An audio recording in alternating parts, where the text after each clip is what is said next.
fasten your seatbelts and hold on tight. We're about to take you on a heart-pumping adventure through some of the most awesome scenes ever captured on film.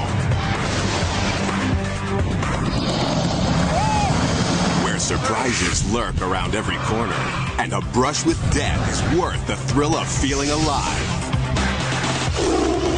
These are National Geographic's most amazing moments.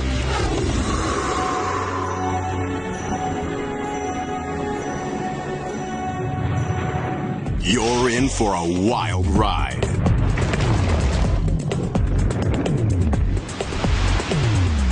From ferocious baboons to a hurricane in the house. From a mile-high free fall to the jaws of a mighty shark. These incredible scenes will compete for the title of Most Amazing Moment.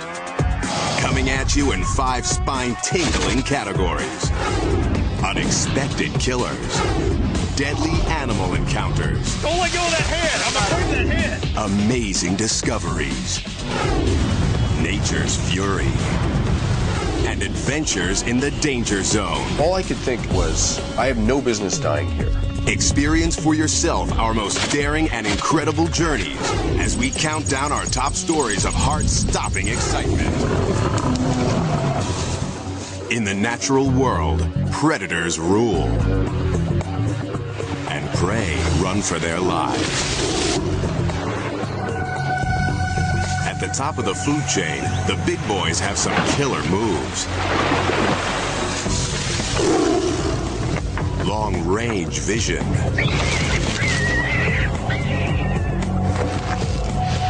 Cunning strategy.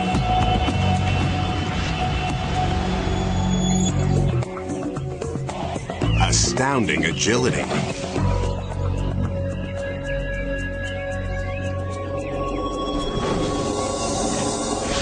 Blazing speed.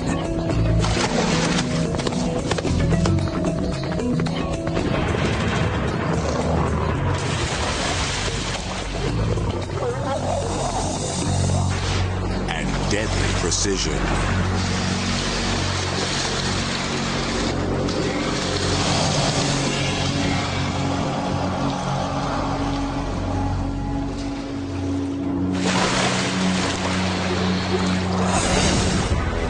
When it's dinner time, these natural-born hunters will go all out for a good meal. This polar bear takes on walruses 2 times his weight to get to a treat. A helpless walrus pup.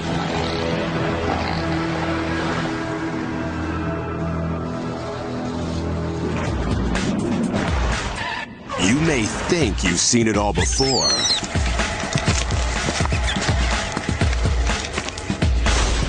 Now forget everything you know about the animal kingdom.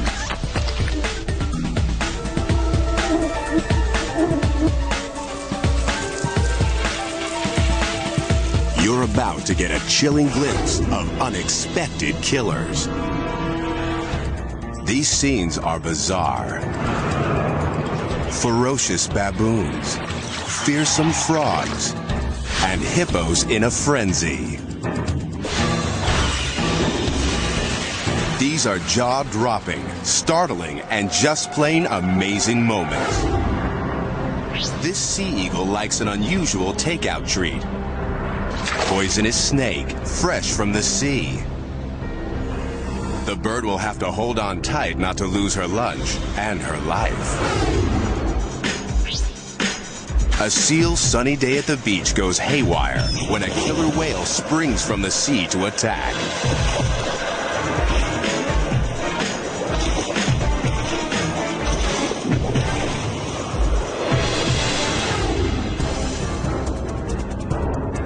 Spiders scare you? How about one that pounces like a cat?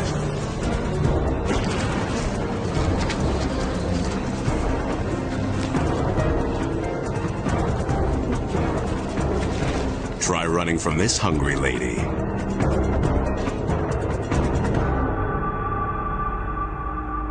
But what's next is even more incredible. In our next amazing moment, a baboon goes hunting for a surprising meal.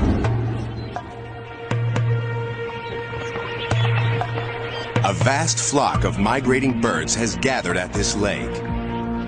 Baboons don't usually eat flamingos, but this one finds the huge crowd irresistible.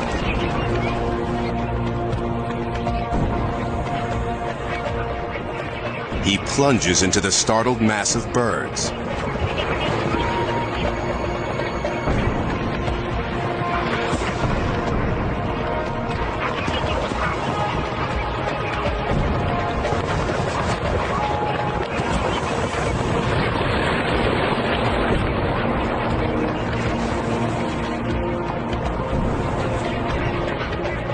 The flamingos flee for their lives, but the baboon's too fast and strong.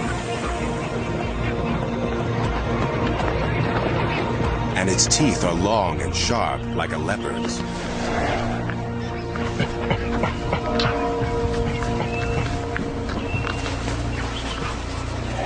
The baboon nails its prey with one bite. The peaceful lake has become a killing ground. A new food's now on the menu. You won't be skinny dipping anytime soon after you check out our next unexpected killer. In this amazing moment, witness the incredible appetite of a voracious horde.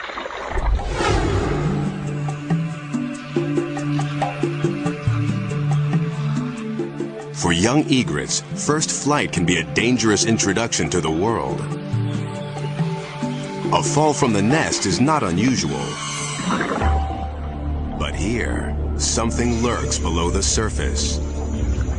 And it's pulling the bird under.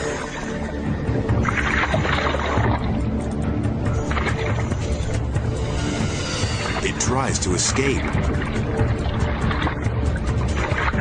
But it's too late.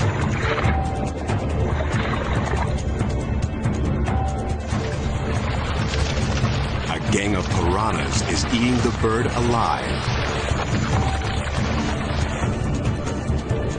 Hundreds of razor-sharp teeth shred the thrashing bird.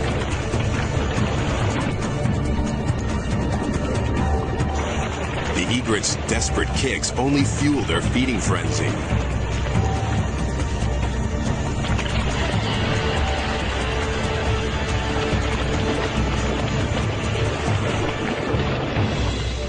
Within minutes, the feast is finished, and the piranhas go in search of their next meal. The ferocious fish clean the flesh off the egret's bones in mere moments. Next, a band of winged warriors is on a mission.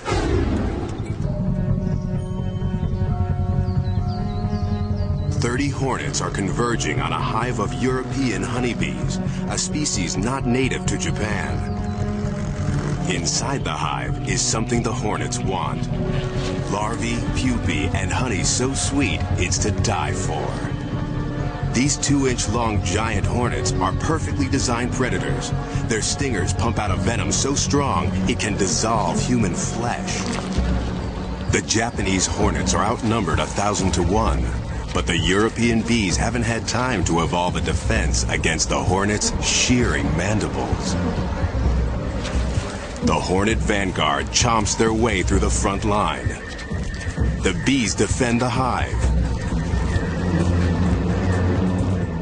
But it's quickly clear they are no match for the hornet forces, who take no prisoners.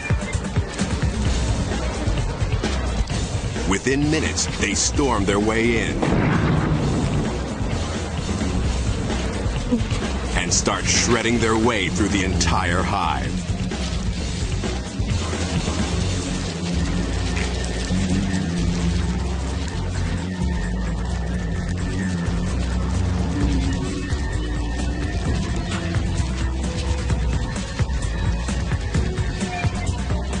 Finally, the spoils of war. The hornets drink the honey and, like barbarians, carry off the bees' young. In the raiders' wake lies a battlefield strewn with the dead and dying.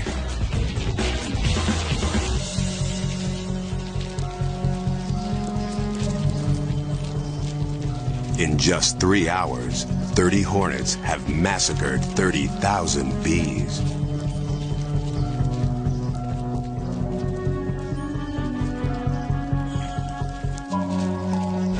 Think you have nothing to fear? Every year, dozens of people die from a severe reaction to this hornet sting. The Grim Reaper can take unexpected forms. Not all killers inspire fear. Who could be frightened by this little guy? These bullfrogs seem harmless enough, unless you're a tarantula. Or a mouse? Or a bird?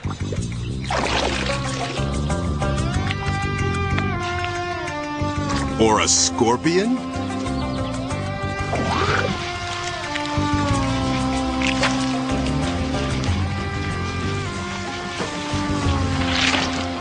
They'll eat anything they can fit in their mouths.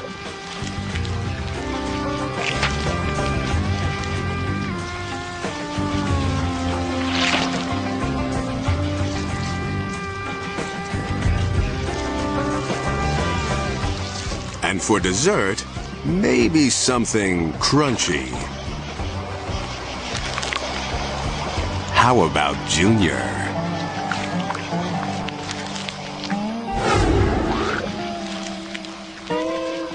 But even the bullfrog can be foiled. In our next amazing moment, he tries out a new food with bizarre results.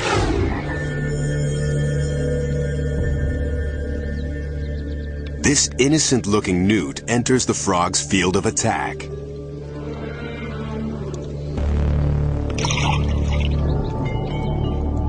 The frog strikes and swallows. The newt looks like a goner, but the battle's not over. The newt's skin contains a deadly poison. Within minutes, the frog is dead.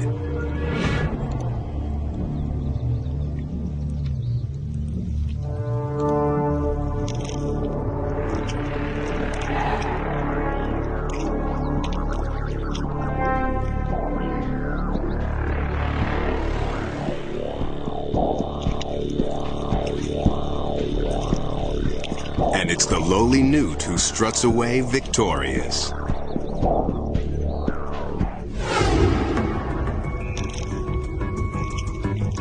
Facing death, the newt secretes bacteria-laden poison to paralyze and kill his would-be predator. Our most amazing story reveals even more unexpected behavior. This is a familiar hippo scene, an herbivore at rest. Although these animals look gentle, they can be aggressive, especially when dominance in the herd is at stake. This mother and her new calf have practiced approaching the herd for weeks. The calf's future depends on a good introduction. But a young male isn't in a welcoming mood. The new baby is not his offspring. What happens next has only been witnessed a handful of times. The male challenges the mother. She dashes for safety with her calf at her heels.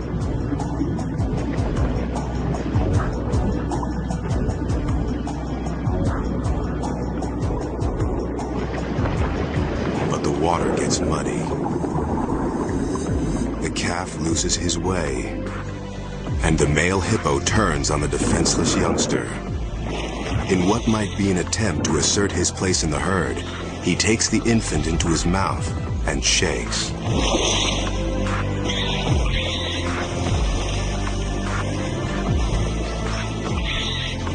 The baby struggles. He doesn't stand a chance.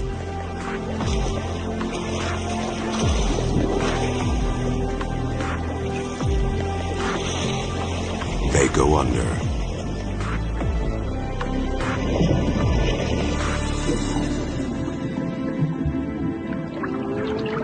The mother tries to revive him, but he's gone.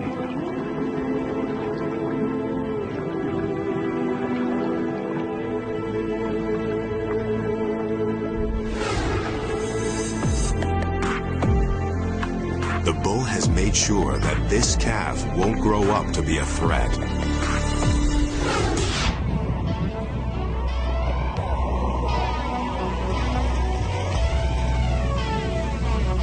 Mother Nature has nasty mood swings.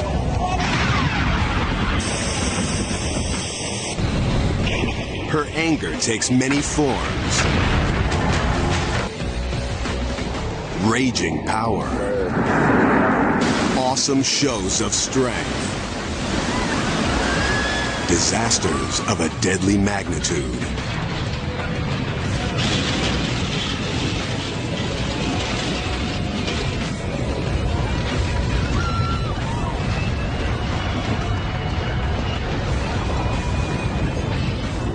We're no match for Mother Nature. So when we face off, the drama is intense. You'll want to run for cover when you see what's coming up next. We'll take you directly into the path of Earth's most violent forces. A hurricane in the house, an avalanche at the top of the world, a duel with a monster tornado, and fire-breathing mountains that will demolish entire towns. What you're about to see will blow you away.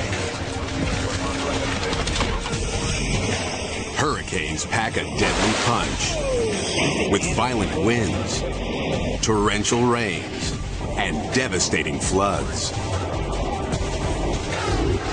In our first story, a Florida family fights for their lives in the eye of the storm.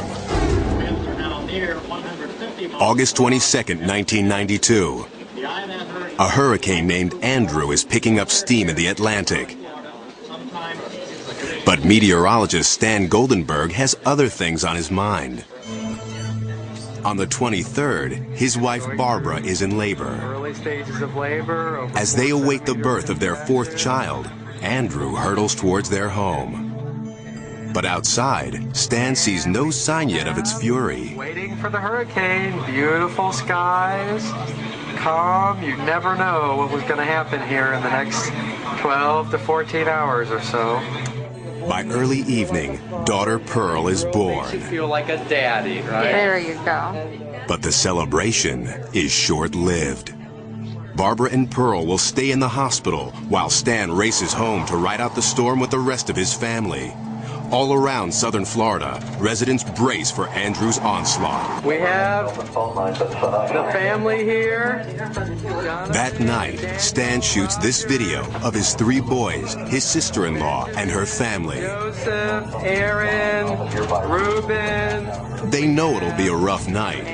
They have no idea that they're going to come face to face with a monster. After midnight, Miami gets a taste of things to come. But this is nothing. At 4:30 a.m., Andrew slams into the coast, full force.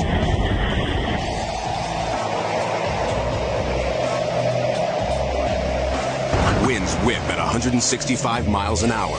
It's a Category 5 hurricane, the most intense there is. In this bad boy's path, nothing and no one are safe. Looks like our TVs are out. Maybe the power is out now for the duration.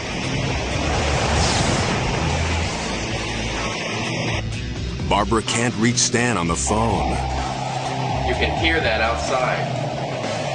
You can start to hear the roar outside. Andrew rips the plywood from their windows and starts peeling back the roof. Determined to keep his family calm, Stan puts on a brave face. Lord, we just thank you. We ask for your protection.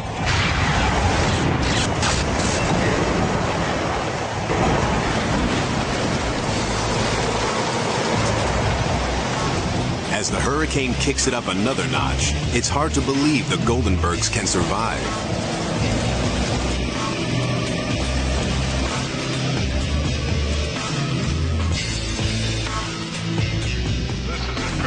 it's just... By 8:30 a.m., Andrew's blown past. But Barbara Goldenberg has no idea if her family is alive or dead. It did not look possible that anybody could be alive. And that was just a mile or two from my house. And at that point, I really felt despair.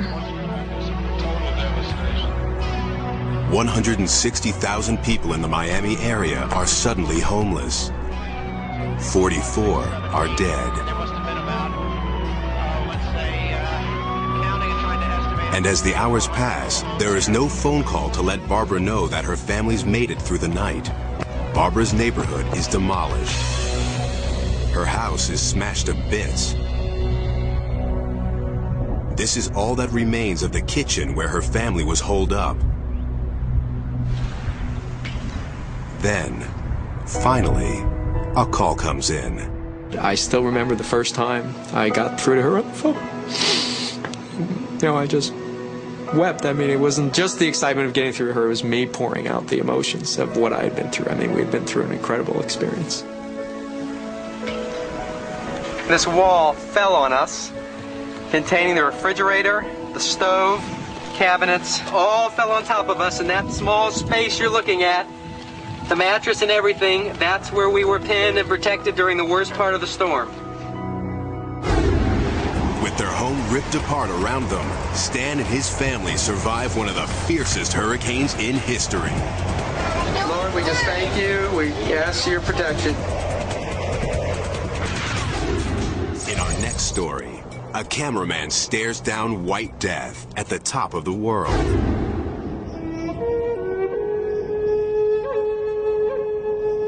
Annapurna may only be the 10th highest peak on Earth, but it's 4 times deadlier than Everest. It kills 1 out of every 5 climbers who tries to conquer it. Its most lethal weapon? The avalanche. Get caught in one of these babies and you'll be smacked down and sucked under at the same time. If you don't die instantly, you could be suffocated to death under feet of snow. Still, fearless climbers return to Annapurna year after year. October 1997. Brothers Jose and Jesus Novas of Spain are out to conquer the mountain.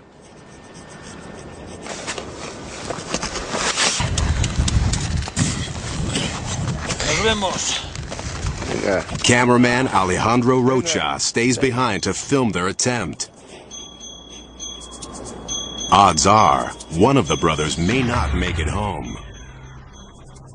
Tons of fresh snow cling to the mountain's steep slopes.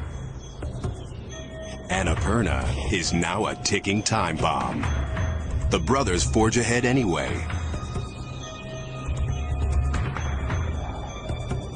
Soon, they are mere specks in the distance.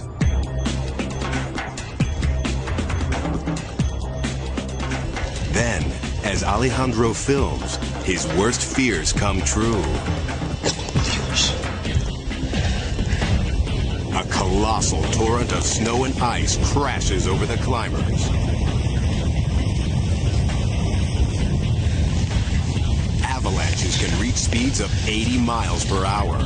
This one is thundering straight towards Alejandro.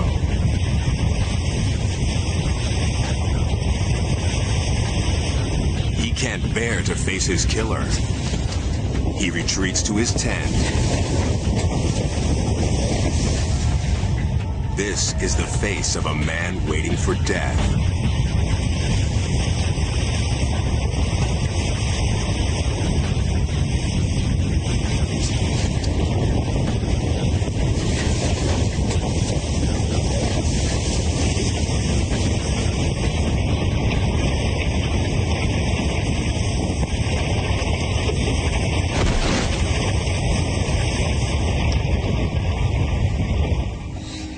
Miraculously, the massive avalanche grinds to a halt just a few yards from Alejandro's tent.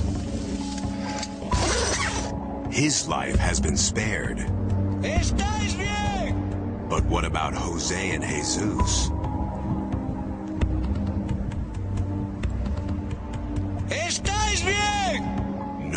responds.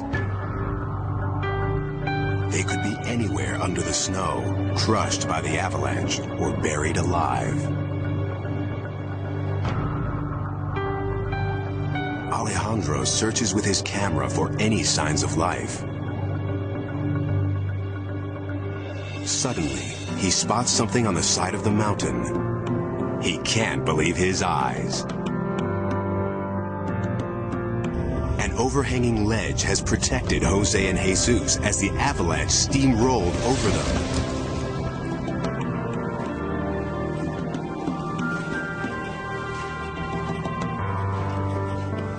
The brothers are thrilled to be alive. Tranquilo, tranquilo. Que se meta debajo de la... Estuvimos debajo de la nieve por lo menos un minuto. Y es lo que puedes ver en la máquina después. ¡Pedazo de luz! ¡Que nos pilló! ¡Casi nos deja secos, tío! With nowhere to run, nowhere to hide, Alejandro and the Novas brothers survive a death blow from the planet's most dangerous peak. Most of us run from nature's fury. Now, a guy who heads straight for it. Springtime in the Plain States is prime time for tornadoes.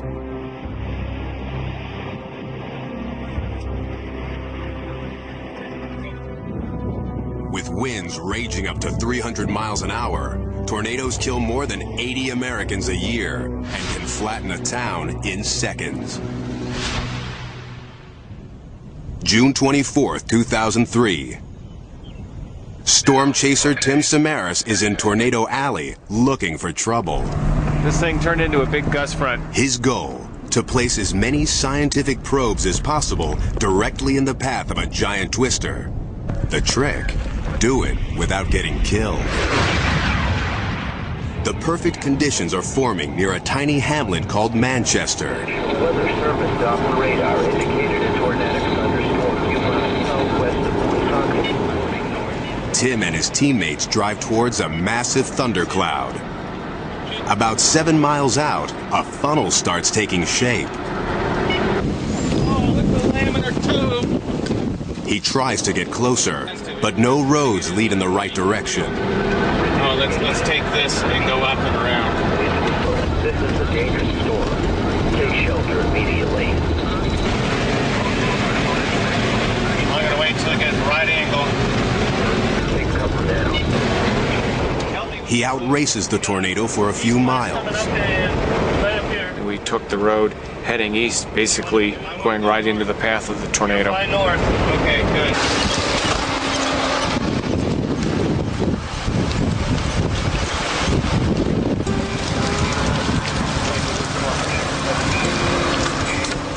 One probe down, 5 to go. Oh, we're gonna get a hit! The chasers estimate it's at least an F4 tornado with winds over 200 miles an hour. A twister this fierce can level a well-built house and turn a mobile home into a missile. That was good enough, I think. Tim's probes will record wind speed, barometric pressure, and other data.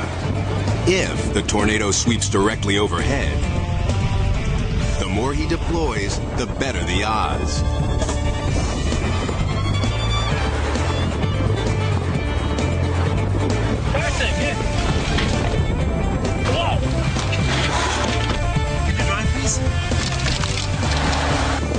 But playing chicken with a twister is a dangerous game.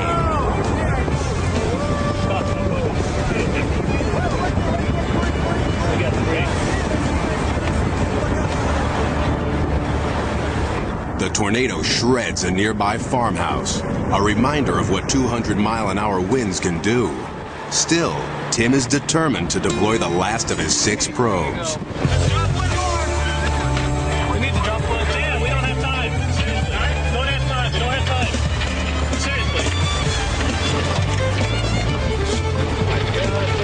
Seriously. He was saying that, but I was thinking something else.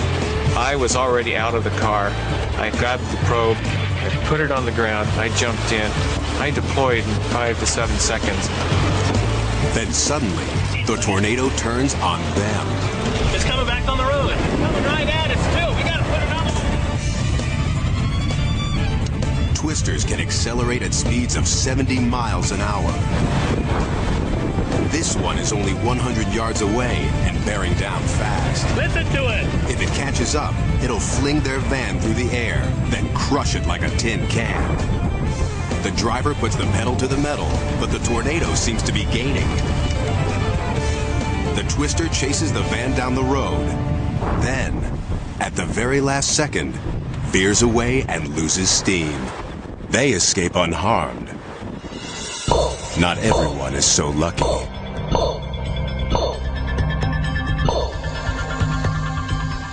It's only after he downloads the data from his probes that Tim learns how close they came to the belly of the beast and certain death. This is the one at the corner of the house. This is absolutely amazing. From the time I turned it on to maximum pressure, 82 seconds. Oh my gosh. 82 seconds. This is all you have. That's all we have. 82 seconds from the tornado's center, but mere moments from its outer clutches. Any delay, and the tornado could have sucked the men into its deadly vortex. Tim came within yards of the most violent winds on the planet and his own mortality. It's certainly the closest I've ever been to a tornado, and I don't ever want to be that close again. But sometimes there's no escape. Wild animals fascinate and amaze us. But get too close, and you could pay with your life.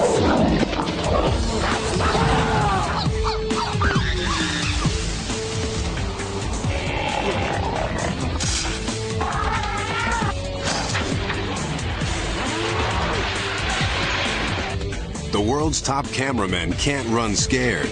Dangerous beasts are part of the job. Oh, boy. In Deadly Encounters, we'll share amazing stories of filmmakers who get closer to the kill zone than you would ever dare. But even pros can get too close. To get the shot, these guys will face off with animals they can't even see. Serpents in the jungle. Don't let him bite your face. Creatures of the deep. Moments straight out of a horror movie. But these scenes are for real. Ever wonder what it's like to look death in the face?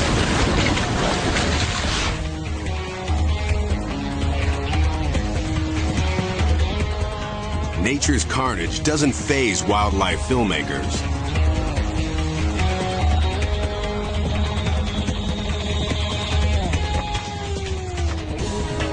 Blood and gore are part of the job. But every now and then, a cameraman sees something so primal, it's shocking. In our first Deadly Encounter, an unsuspecting filmmaker captures a battle so intense, it gives a whole new meaning to the word raw. Kim Wooliter grew up in the African wilderness. He's no stranger to the grim realities of predator and prey. Tonight, he and partner Dale Hancock plan to film leopards hunting. Dale carries a bank of lamps in his Jeep for lighting the scene. Although it's dangerous to travel alone, the men decide to split up to search for the stealthy cat.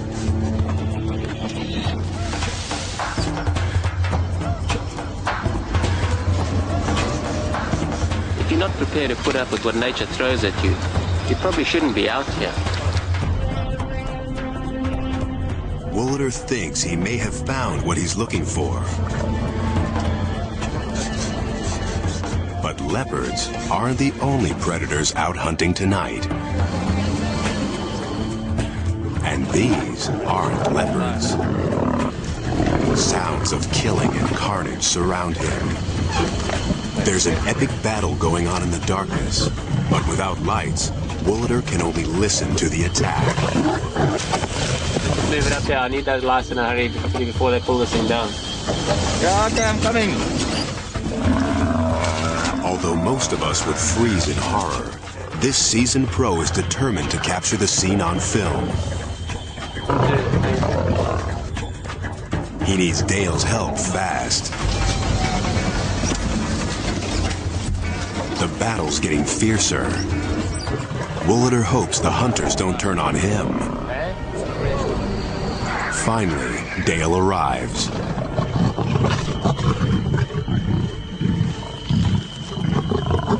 There's 8 male lions there. Only yards from Woolader's jeep, an incredible struggle. 8 lions attack an enormous buffalo, but the animal refuses to die.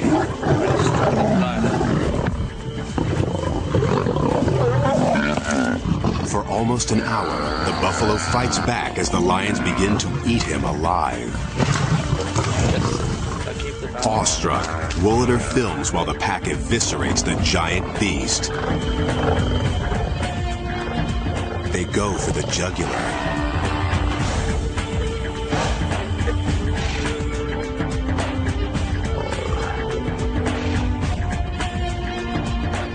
These lions like their meat rare.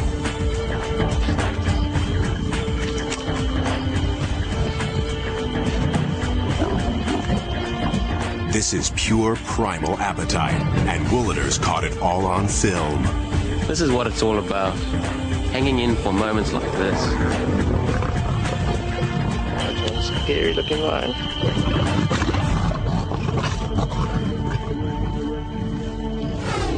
This guy's gotten incredibly close to film an extraordinary battle. It's an amazing scene of predation. You might be willing to film the pain, but how about feeling it? Our next deadly encounter pits man against beast. Okay, I'm worried about this. Herpetologist Brady Barr is about to meet a legendary snake, a giant python that has been stalking a town in northern India. This silent hunter strikes without warning or fear, devouring animals as big as children. So he saw a python actually attack a small cow, a calf, and kill it. The townspeople want Brady to catch the snake and take it away. Brady's faced off with fearsome animals before. Wow! This may be the biggest one we've ever captured.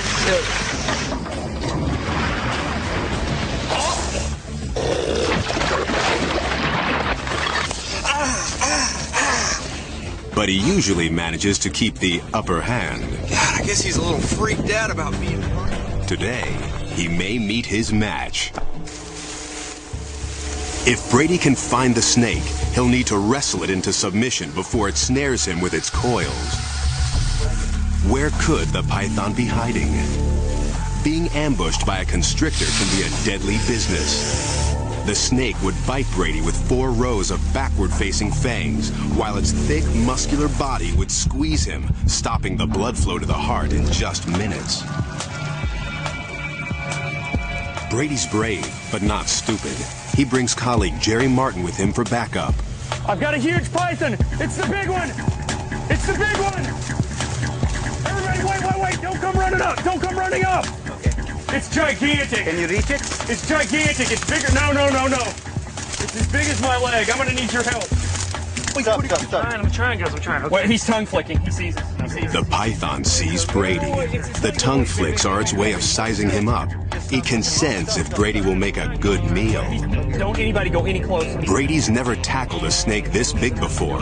It's as long as a pickup truck and can swallow prey 4 times its width.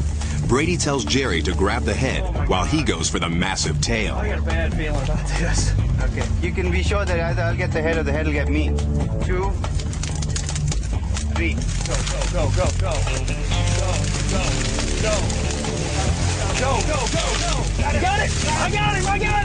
I got him! I can't hardly hang on. You got him? I got the head. You sure? Yeah. Hang on to him! But this snake's got moves even the pros can't handle. Hang on to him! Hang on to him! Yeah, I got him. It goes after Jerry first. Oh my gosh! Watch out! Don't let him bite your face! Don't let him bite your face! Don't be in the fun. Then it tries for Brady. Don't let go of that head! I'm afraid of that head! Okay. All right, man, he's around my neck. The python squeezes Brady's body with a vice-like grip. You want to get that away from your neck? Yeah, I know. His lungs gasp for air. The crew's stunned. They didn't expect Brady's encounter with the snake to go like this. The python shifts its grip. In an amazing moment, Brady pushes back and regains control. Man, This is the biggest snake I have ever seen. I know. Oh, I found him, baby! You laugh now. Just a few minutes more, and Brady could have been a goner.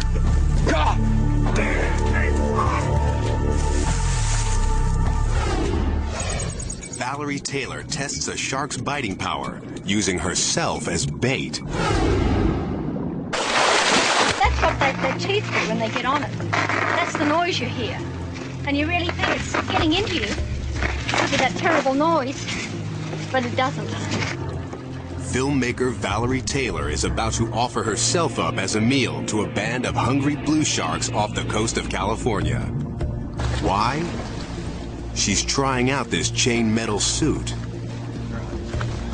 It will weigh her down in the water, but if it works, it will protect her from a shark's powerful bite. With several rows of razor-sharp teeth and jaws that close like a steel trap, the blue shark is one of the few species known to attack humans.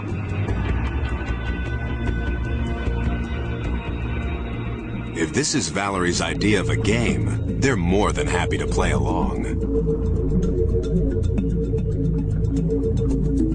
Valerie lures her subject with bloody chum.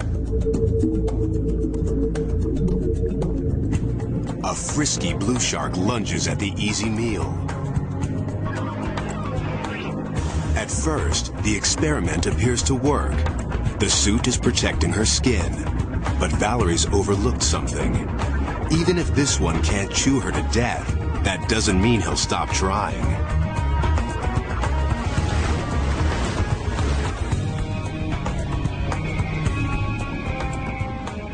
Valerie's a rag doll in the jaws of a killer, and the metal suit is weighing her down. I was screaming. All I wanted was someone to punch him off, make him let go. The shark strikes and rips off her metal glove. Then he turns back for more. Valerie makes a dash for the water's surface. But I can't hang on properly. I'm all right, don't help me. As she gathers her strength, the crew guards against another attack. Damage your hands already? Yeah, damage my hand, all right. He got the glove off, but he continued. He wouldn't let go. I don't know how that happened. The thing that happened was, he got the glove off somehow. He just ripped it off, and this naked hand was in his mouth. So I put that hand in, so that he couldn't crunch down on it. I did it just like that, but you can see why he got the thumb. It was sticking up. Oh, boy. Well, the only way you learn these things, isn't it? Is by trial and error. Yeah. That was an error. An error she won't quickly forget. But Valerie's close call isn't as terrifying as our next deadly encounter. In our most amazing moment, an underwater cameraman fights for his life against an even more dangerous shark.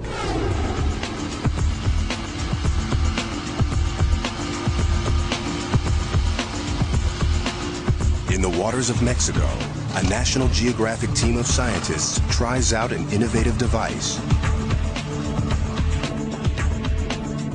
To get a closer look at the lives of sharks, these scientists hope to attach a remote camera called Critter Cam to the shark's body.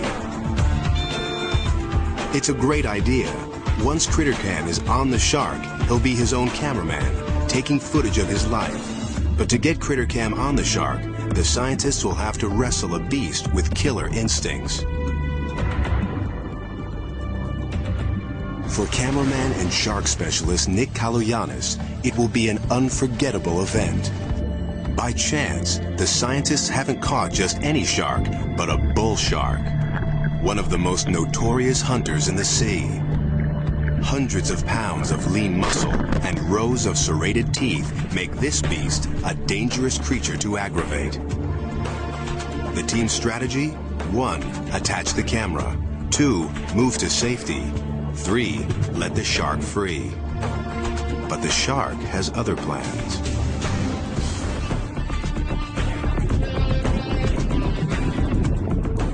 As Nick films, the shark twists left, the restraining line releases, and the animal is free. As the rest of the team scatters, Nick keeps filming. He's confident the shark won't attack unless provoked. But just then, from behind his lens, Nick is surprised to see someone try to hook the animal, but jab it instead.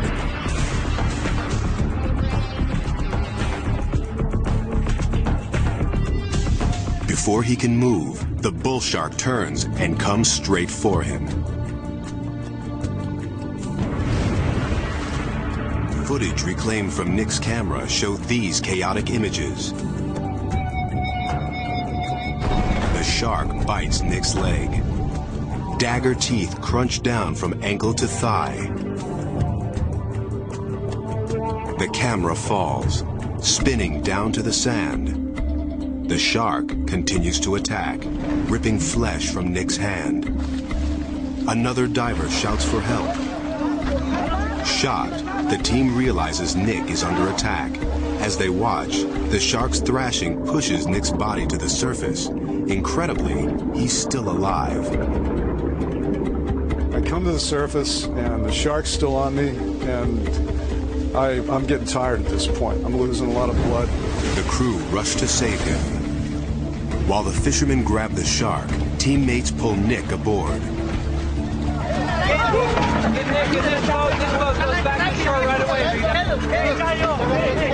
Help here, come on. They didn't expect this. Help here, come on. We'll keep pressure on these points now. All here. Salvaged film shows them quickly improvise. They use a wood plank as a stretcher. I could see that I had some major problems. And I could see right down to the bone. My leg, hand, everything was split open. Ligaments were torn up. And I just felt like I'm going to need some really good medical attention. Nick's rushed to a hospital. After 7 operations and months of physical therapy, he makes a full recovery. He credits his camera with saving his life. You can see when the shark got finished with the camera. I mean, this is almost bulletproof material. It's 3/8 of an inch thick, marine-grade aluminum. And these are some of the scratches that the shark made on the outside of the housing. Ever since, I have never complained about housings, camera housings being too big. They can't be big enough sometimes.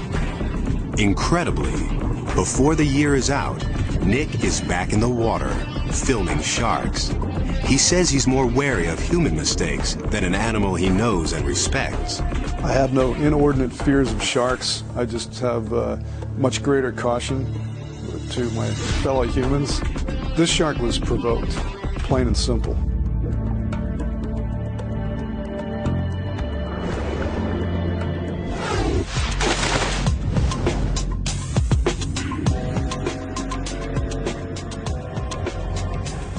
Is on, and you're coming along for the ride.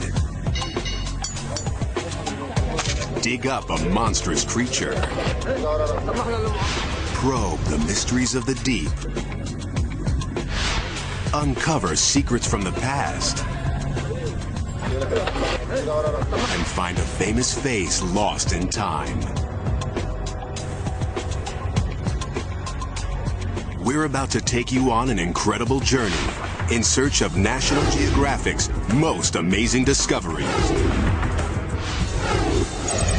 The quest begins in the shadows of an ancient kingdom with a discovery to rival the tomb of King Tut.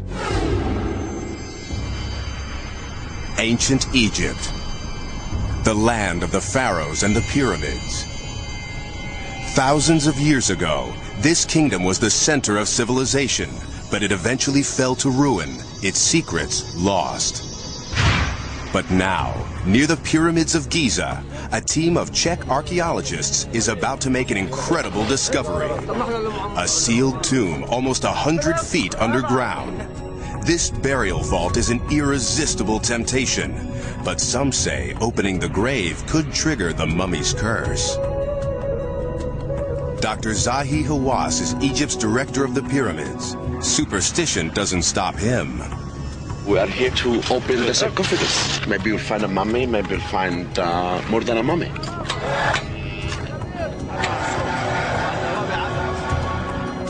But whoever lies here doesn't want visitors.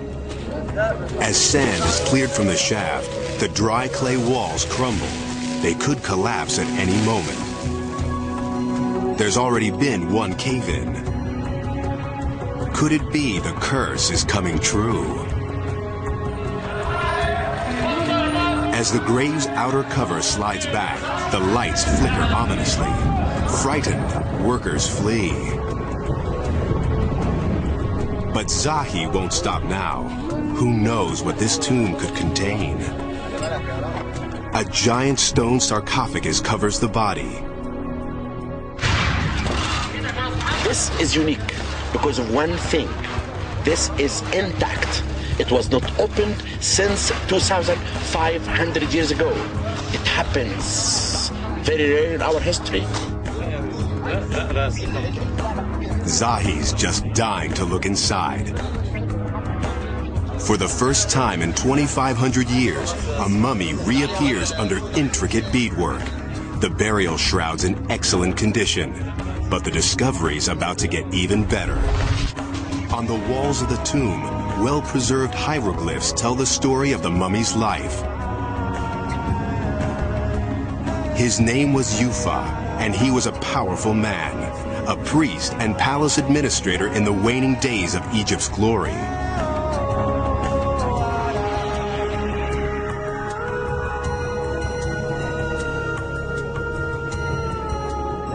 His life story reveals priceless secrets from the past. This mummy's stories describe a little-known chapter of Egypt's history. The desert sands hold many secrets. Some stretch back before the dawn of man. Up next, we're on the hunt for an ancient killer, a giant reptile that stalked the Earth 110 million years ago. Dinosaur hunting can be a dangerous business. Few know it better, or are better at it, than paleontologist Paul Sereno. Hold on to your seats. By age 43, Paul's already discovered 4 new kinds of dinosaurs. No mission is too tough for this guy. He ventures farther into the danger zone than most scientists dare to go. 3 of those months are going to be spent in 100-degree weather, in dust storms and windstorms, and digging until your nails are worn off. Paul heads straight into a dicey area of the Sahara, where bandits are a serious threat. We have items that people want, items that they have killed people for. There's a personal risk going out there. There's no question about it. The vastness of the Sahara adds to the danger. In this endless sea of burning sand, it's easy to lose your bearings and your life. About a third of the way, there really is no pathway. It's to each his own. The desert erases anybody else's tracks. Without roads, Paul uses satellite mapping and gut instinct to find promising sites. The work ahead will make the risky drive seem easy. Paul's team will work 14-hour days in scorching heat.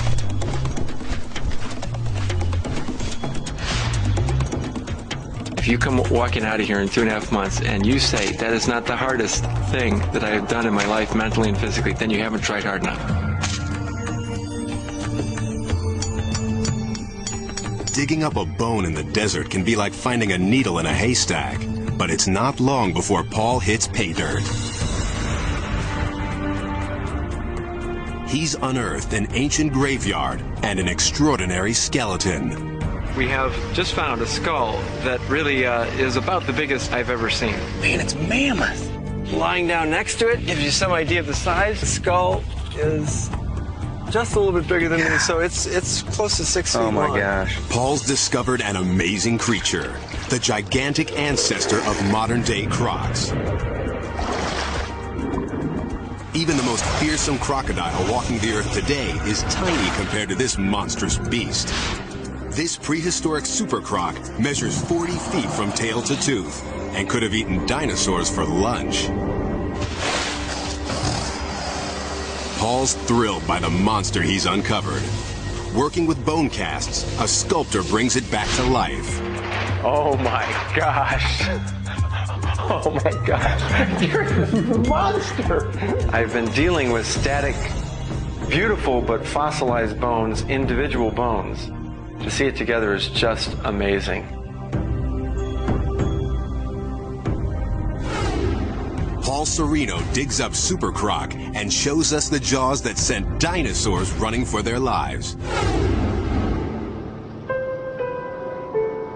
In April 1912, the world's most famous ship, the Titanic, struck an iceberg and sank in the North Atlantic.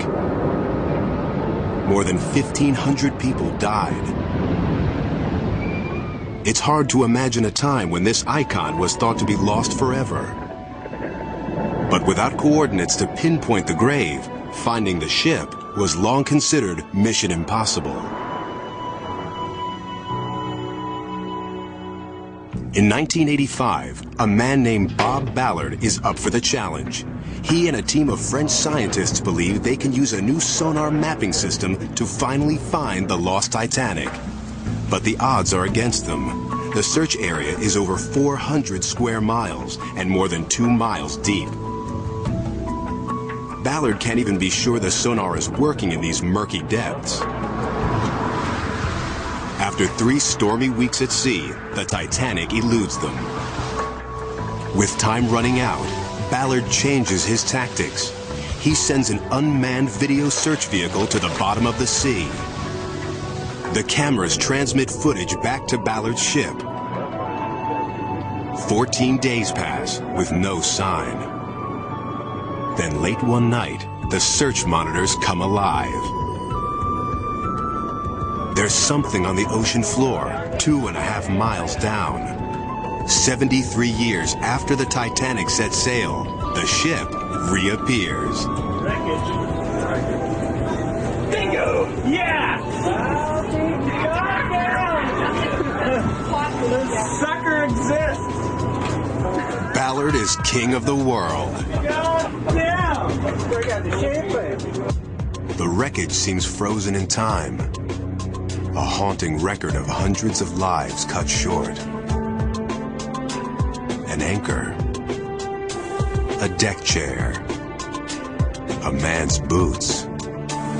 A chandelier fit for a king. There was an immediate outpouring of excitement. And then the whole force of actually being at the very spot where this tragedy had taken place. Seeing the ship, it was everyone just crashed. Emotionally, everyone just went down the big trough. And we had a simple, quiet service on the Fantail. We felt better. And it was that time I realized that I was deeply affected by it. Ballard's pursuit of an impossible dream has brought the Titanic back to life and shown us ghostly images of an underwater grave. From the depths of the sea to a foreign land, our top discovery tracks a missing person through a war zone. After disappearing for almost 2 decades, how would this famous face look? Is she still alive? National Geographic photographer Steve McCurry hunts for a beautiful girl he saw 17 years ago. He snapped this famous photo of her, but didn't get her name. She was young and scared, a refugee from the war in Afghanistan. He called her the Afghan girl. She has become really the icon of the Afghan struggle. Her plight and her situations really come to symbolize what's happened here over the last 2 decades. In 2001, the war in Afghanistan has the world's attention. McCurry returns to the refugee camps, determined to find the face from long ago. For weeks, he roams the streets, scouring shops, markets, and schools. The photograph is his only clue. Here's my wife. Yeah, you're sure? His search proves harder than he thought. In this conservative Muslim society, grown women must wear veils. If still alive, the girl would now be about 30, her stunning face hidden from view. We're going to look and see if we can find the records, see if we can find her whereabouts. Luke says for the last 3 for this girl. After weeks of looking, McCurry's run out of hope and time. We have a lot of leads still coming in, but I'm going to have to leave today. Been through the camp exhaustively, looking and talking to as many people as possible. We've given it really our best shot. But shortly after McCurry leaves, an Afghan refugee approaches the TV crew. He says he knows the girl from the photo. But the woman now lives hours away near Tora Bora, across a border that swallows lives. The man agrees to bring her to a nearby home. 3 days later, she arrives. But there's a hitch. Local custom dictates only a woman may enter inside. Do that, and then we'll eagerly await. Associate producer Carrie Regan goes forward, alone. I remember walking to this back room, and there were women sitting around the floor, and they gestured to this figure in the back corner, and she looked up, and I saw these gleaming bright eyes. And for the first time, I thought, you know, we might just have something here. We might just have the Afghan girl. There's one way to know for sure. A new technology called iris mapping. Carrie snaps a photo, which is rushed to a lab in the States. There, experts compare the eyes of the woman with those of the girl. The colored part of the eye is called the iris. The computer maps its subtle pattern. It's as distinctive as a fingerprint. And these two sets match. The Afghan girl now has a name, Sharbat Gula. For years, she's lived in poverty in Afghanistan's countryside, oblivious to her fame around the world. McCurry races back, hoping to photograph Sharbat once again. But one obstacle still remains. Sharbat's a conservative Muslim, now married with 3 children. Will she be willing to drop her veil? It's hard for Sharbat to understand that she's an icon to the outside world. McCurry talks with her and her husband, explaining that this will bring attention to the plight of the Afghan people. Reluctantly, she agrees to the request. As he sets up the shot, Sharbat drops her veil.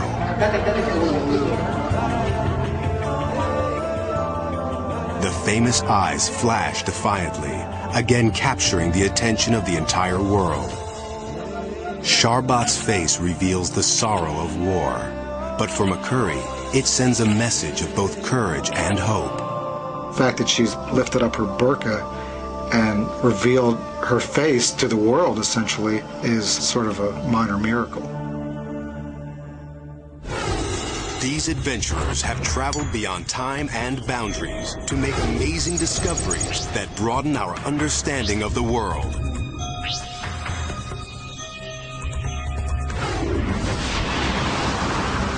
Danger comes in many forms. Daring adventure, deadly professions, heroic assignments.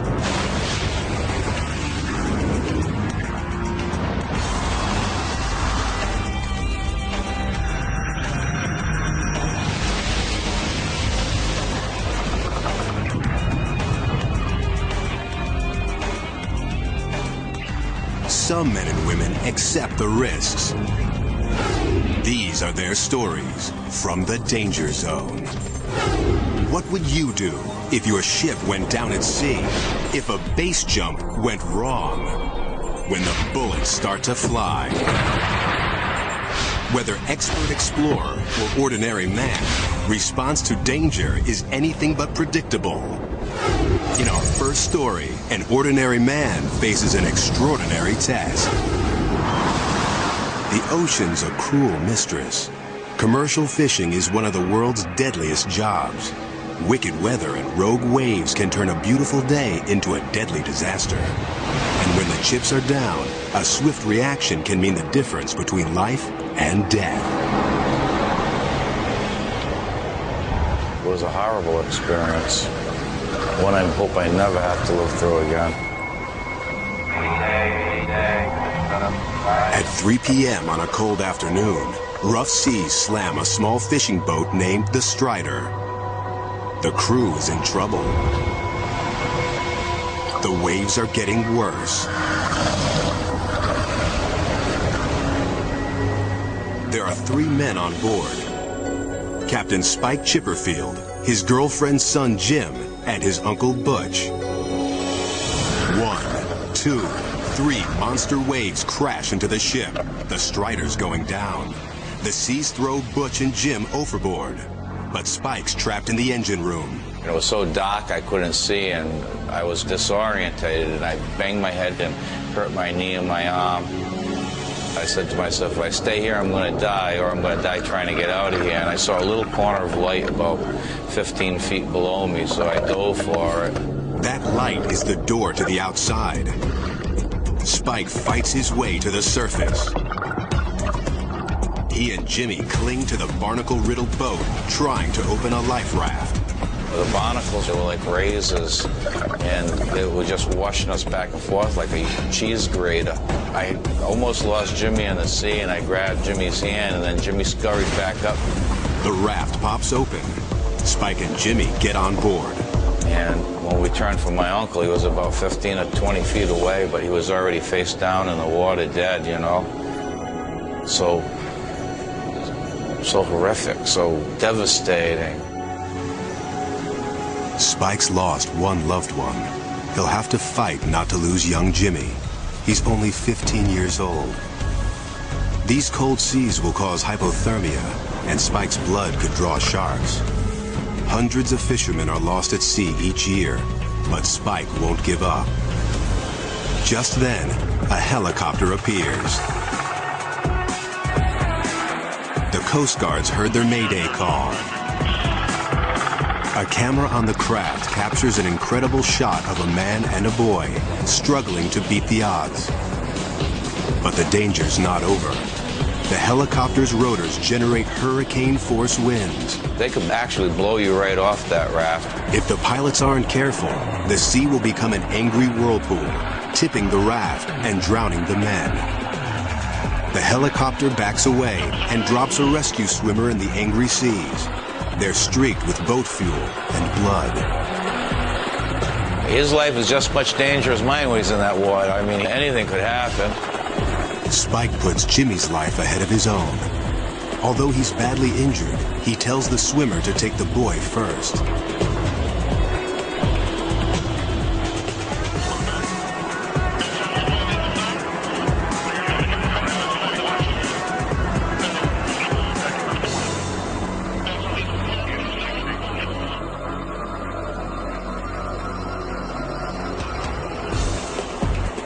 Jim's safe. At last, Spike can let the rescuers help him.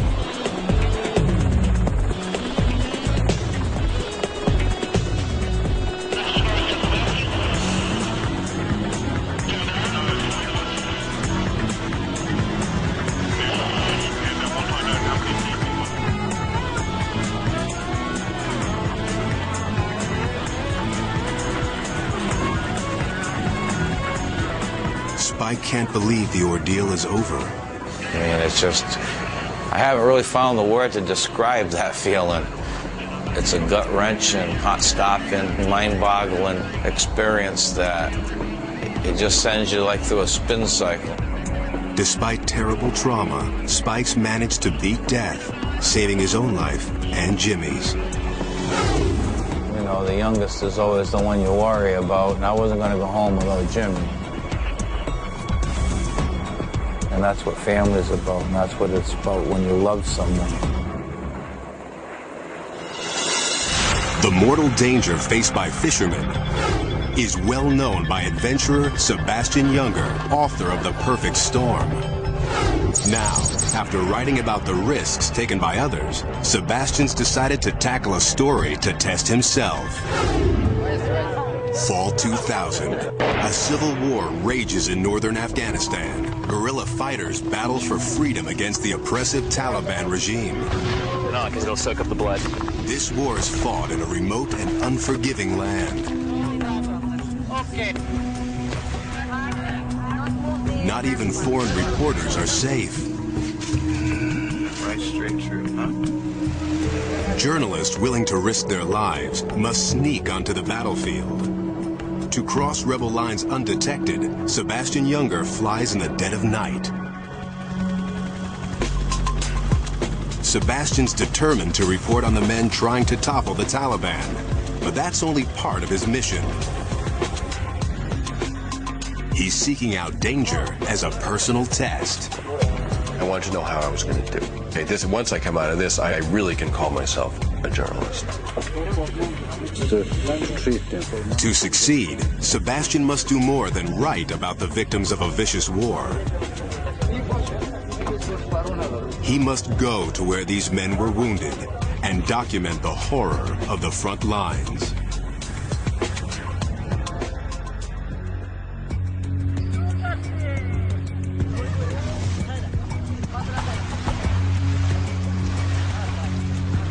This is sort of the teeth of the thing, the situation, the war we're reporting on. These are the very front positions. This is where it's happening. Sebastian's partner on the journey is an Iranian photographer named Reza. Very quiet day. There's not much shelling. Not yet. Not yet. In a war zone, nothing's quiet for long. Suddenly, rockets start to fly. The Taliban begins to bombard the outpost. Each shell delivers a blast of shrapnel, and on this hillside, the only protection is dirt. A man tells Sebastian where to run for cover. He sprints to the rebel bunkers, but the shells are zeroing in on the target. Fighters shove Sebastian into a foxhole. The rebels fire back. Get down! But their scattered machine gun fire does little to stem the Taliban's attack.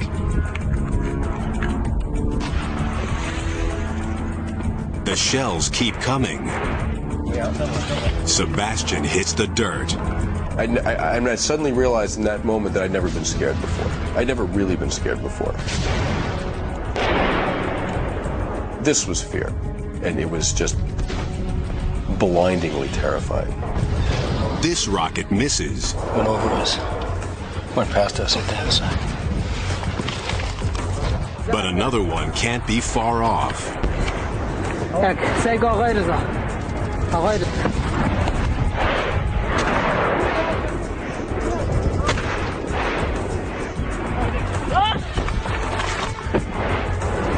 Sebastian fears someone's going to die. One more.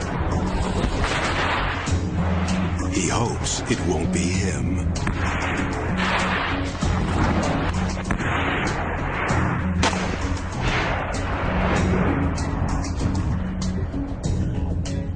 I realized, sort of cowering in this trench, the idea of testing yourself is an idea that you have when you're back home. That's an idea you have in your own living room. All I could think on that hilltop was, I have no business dying here. Sebastian's not the only one worried for his safety. These rebel fighters don't need a dead American on their hands. A commander orders him off the hill. He said, get off the hill.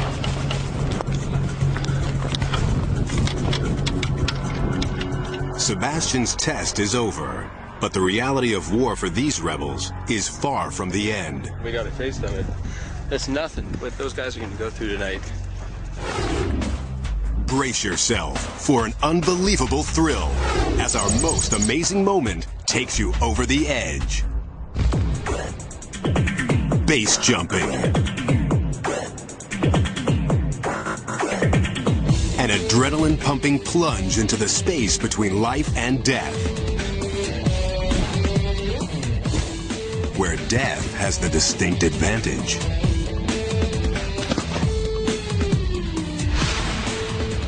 Australian Nick Federis thrives on that kind of danger. You stand on the edge, you jump off, and in a split second you are instantly transported to really what is one of the most extreme environments on Earth, and there is no turning back. But after 10 years of high-flying thrills, he's got his eye on a new challenge. The world's highest base jump. In July 1992, he and partner Glenn Singleman are with the camera crew at the foot of the Himalayan mountains. Ahead of them, a death-defying leap off this colossal cliff called Great Trango Tower.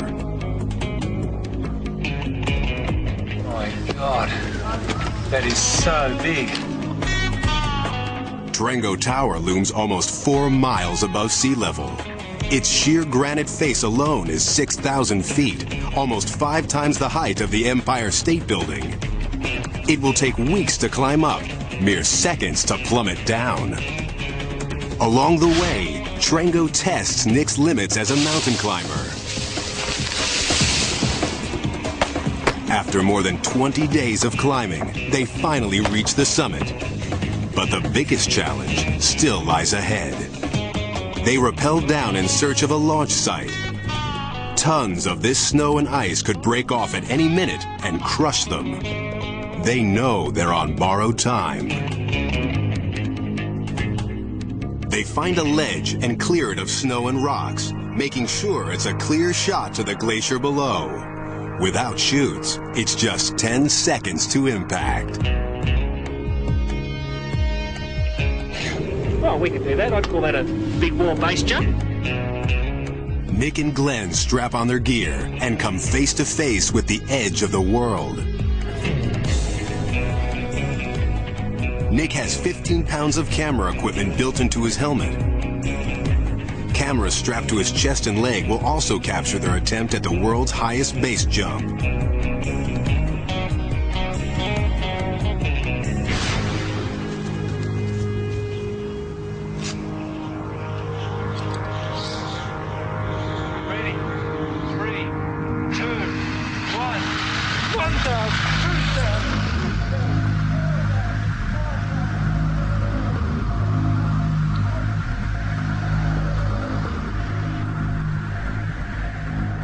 Something's wrong.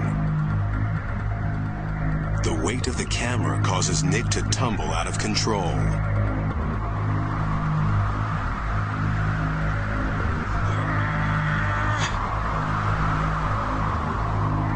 His body needs to be flat and level.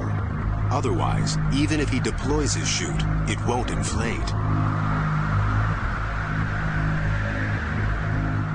He is 4 seconds from impact, traveling at 180 miles an hour. It's his last chance.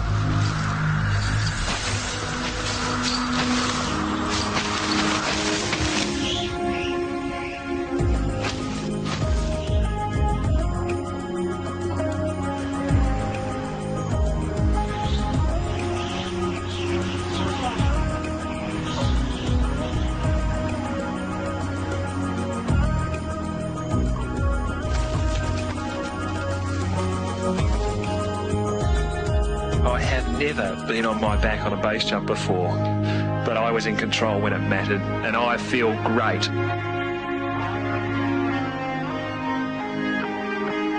All I could think is that life is sweet, so sweet.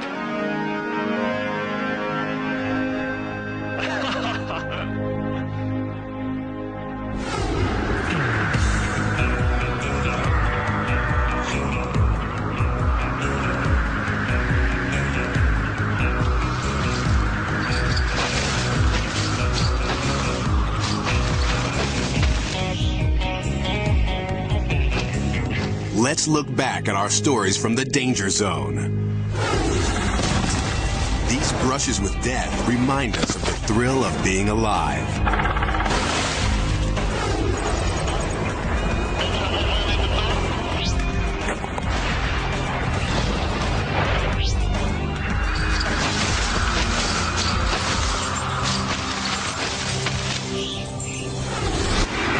You've just lived through National Geographic's most amazing moments. Unexpected killers on the prowl.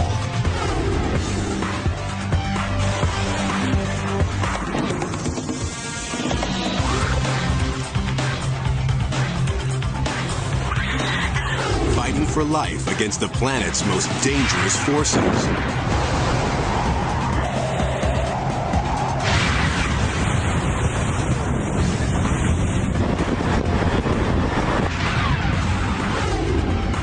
Deadly encounters with ferocious beasts.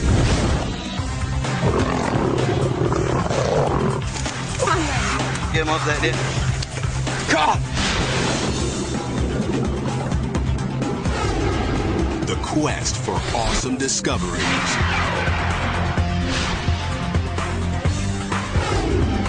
Pushing human limits in the danger zone.